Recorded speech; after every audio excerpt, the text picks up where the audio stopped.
आइए इस वीडियो में जानते हैं आपकी कंपनी या आपका एम्प्लॉयर असेसमेंट ईयर 23-24 के लिए आपको आपका फॉर्म 16 या फॉर्म 16A जिसको TDS सर्टिफिकेट कहते हैं कब देगा।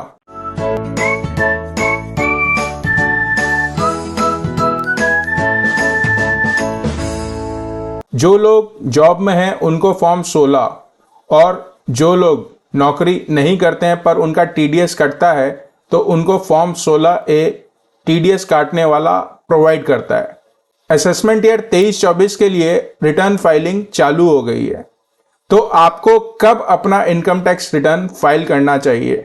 ऑब्वियस सी बात है, जब आपको फॉर्म 16 मिल जाए या जब आपके सारे TDS कटे हुए का क्रेडिट आपके 26AS में नजर आने लगे, तब आपको अपना इनकम टैक्स रिटर्न फाइल करना चाहिए। जल्दबाजी यहाँ पे बिल्कुल भी नहीं करनी चाहिए, क्योंकि जल्दबाजी में काम खराब हो सकता है, इनकम टैक्स आपको नोटिस भेज सकता है।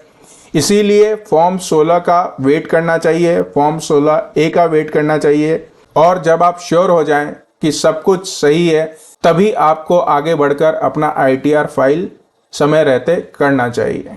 तो यहाँ पे सबसे बड़ा क्वेश्चन ये है कि कब आपकी कंपनी या आपका एम्प्लॉयर आपको फॉर्म 16 देगा या दे सकता है, या आम तौर पे वो देता आया है। दोस्तों, जो लोग TDS काटते हैं, Q4 को उनकी अपनी TDS रिटर्न फाइल करने का लास्ट डेट जो सरकार ने दिया हुआ है वो है 31 मई। यानी जब 31 मार्च को साल खत्म होता है तो Q4 का जो TDS रिटर्न है वो लोग फाइल करते हैं 31 मई तक। क्योंकि 31 मई लास्ट डेट है TDS रिटर्न फाइल करने का, TDS रिटर्न फाइल होने के बाद में 10 से 15 दिन लग जाते हैं डिपार्टमेंट को उस TDS रिटर्न को प्रोसेस करने में।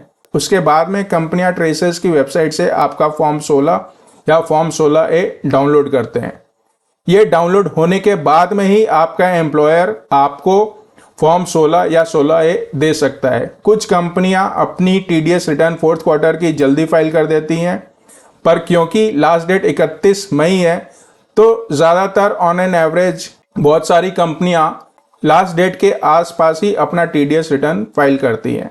तो यहाँ पे हम लॉजिकली बोल सकते हैं कि एवरेज इंडिया के अंदर में जो फॉर्म 16 इशू होता है वो लगभग 2nd वीक ऑफ जून के आसपास सभी लोगों को अपने एम्प्लॉयर द्वारा मिल जाता है। तो यहाँ पे मैं ये सुझाव देना चाहूँगा, हर इंडिविजुअल जिसे अपना पर्सनल इनकम टैक्स रिटर्न भरना है उसे कम से कम 2nd वीक ऑफ जून तक ज़रूर वेट करना चाहिए।